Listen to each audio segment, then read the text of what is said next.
Look, I stood with President Trump when he actually went to the border, to areas that is, notorious for drug smuggling and human smuggling. He stood there. He spoke to the agents. He's been speaking to the boots on the ground for over 8 years. He's spoken to them, asking what's going on. He's gone through the National Border Patrol Council numerous times. He stood there for over an hour in over 100-degree heat with victims of families from illegal aliens, and he spoke to reporters. From ICE today. Vice President Harris went down there and she spoke to 2 members of management. She didn't speak to agents. She spoke to 2 members of management. And I'm going to tell you, I bet money that even those 2 members, I feel bad for them because I guarantee you they didn't even want to be there. But she spoke to these 2 members of management and she was there for 20 minutes for a photo op. There you go. That's all she did. President Trump actually cares, and he's actually gone down there and met with boots on the ground, and he's done it multiple times for long times every single time he's been there. This is just nothing but a complete photo op. That's all it is. It's her Hail Mary before the election. Doesn't he know she's from a middle-class family? Oh, yeah.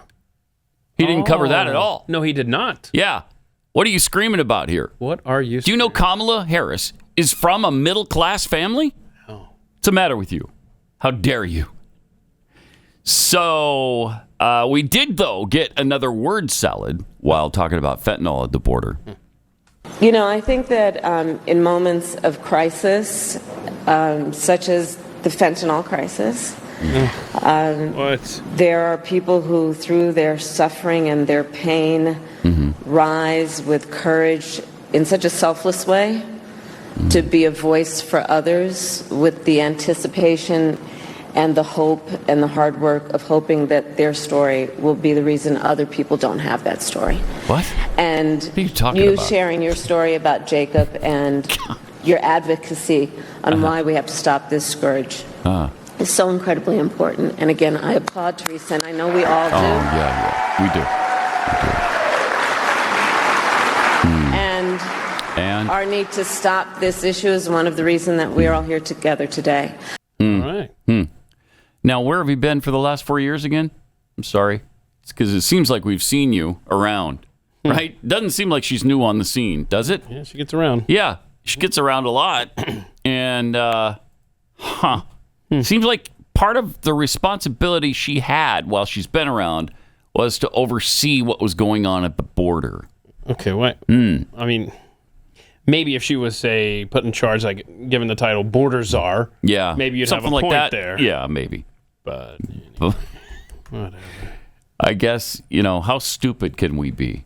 Seriously, how stupid can we be? You don't want that answer, No, I don't. Pat? I really don't.